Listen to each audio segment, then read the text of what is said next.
Hi, this is Steve Balshaw here at Grimmfest Day 2, and I am joined by Karim Ouelhaj, who is the writer and director of Megalomaniac, which has been something of a controversial film, but it's gone down really well, I think. So, Karim, welcome to Grimmfest. Are you happy to be? You. I'm sure you're happy to be here. Yeah, I'm so glad to be here. Cool. Yeah, right. It's a great moment. Megalomaniac has been it's a controversial film, set in film confrontational film. You set out to provoke. You set out to be controversial. You wanted to come. That was your. Non, it's not. Je vais parler en français. Je suis désolé. Ok. Je préfère. Ok. Non, c'est pas si controversé que ça. C'est juste un film qui propose de pousser les limites de l'art. A film to push the limits. You wanted to push the limits of with the film and see, and in terms of what you can put on screen. It's a test. It's a test. Okay. It's a test for me. A test for you. For a test more for yourself than for the audience. You were more. Yes. And the audience too. And yes, because the audience has to watch the film. The film doesn't come alive until the audience is there. Yeah. So it came from. I mean, it's based on a real case. Although, as we've discussed, the real case is a jumping off point. It's a start. Yes, it's a real case, but I push the next step for the imagination. Donc je vais beaucoup plus loin en fait, si tu veux, dans l'histoire bien spécifique. C'est pas vraiment l'histoire qui m'intéressait. J'ai pris un cas et je l'ai développé d'une autre manière parce que je n'avais pas les moyens pour le faire. So it was more. It was a case if you had the real case and it was a stepping off point, a point of inspiration, but you went into fiction. It became an you imagined. Yeah. C'est un film de l'imagination. Sur l'imagination. Sur l'imagination. Yeah. C'est vraiment ça. Ouais. C'est vraiment ça. And the film very much depends on the contrast, the contrast visual between l'extérieur et l'intérieur, the inside of the house and the outside of it.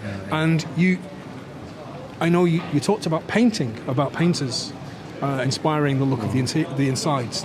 My first inspiration it's painting because a student. You studied painting? Yes. You studied painting more than film? Yes. Okay. I didn't know from l'Académie Royale des Beaux-Arts de Liège. Like Simeon. Simeon studied art. The Royal Academy. Yeah. Because it's my first inspirations in the painter like Francis Bacon. And you Fuseli. Okay, yeah, no, that makes sense. Oh, the Cauchemar, yeah. The Nightmare. The Nightmare, yes. Yes, no, it's a very famous film. So in my movie, it's yes. No, in the picture. Now you say it. I can see it. Yeah, no, absolutely. The Nightmare, the Cauchemar. Yeah.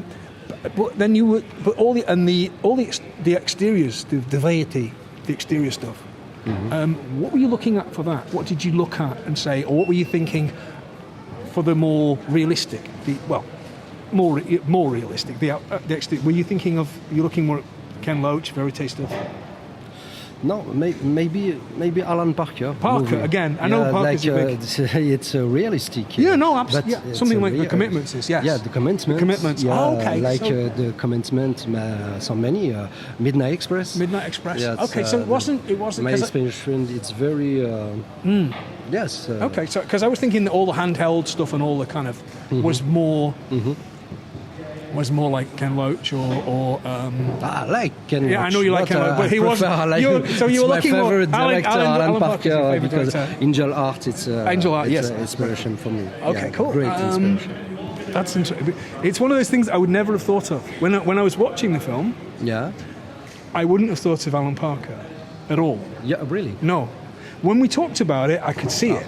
When you said it, I was like, when you said to me Alan Parker, I went, oh yes, of course. And then immediately Jacob Ladder. Is it, Yeah, Adrian and Lynn's- Adrian Lynn. Jacob Leder. I know that. I Yes. could see it then. It's once it's mentioned. Sometimes you don't see Yes, the. I'm so British, but I don't speak English. We're working. I am a paradox. You're a paradox. Yes. This is what we're going to work towards. This is our plan for the future. We'll work on your English. 2 years down the line, I'll you're directing go a back film to in the Manchester. school. Really, I'll go back to the school You're because gonna I learn. need to speak English. No, it's Very all rare. good I am so glad to to have the chance to be here. to present my movie in Manchester. Well, I think it's gone well. I think great, it's been a nice, it's been it's a great event for me. I'm glad you've had a good time really. because I was Thank you and the I was Grimmfest, nervous. Thank you, you know. everything. So I think we'll call it a day because I know we're doing only these little snaps of kind of a snapshot of the festival and a quick chat with the director, and then I think we need a drink, don't we? Yes, I need a drink. I need. Okay, right. Well, that's me and Karim done for now. We're going to go and get some refreshments, and we'll just hope you stick around for more Grimmfest movies.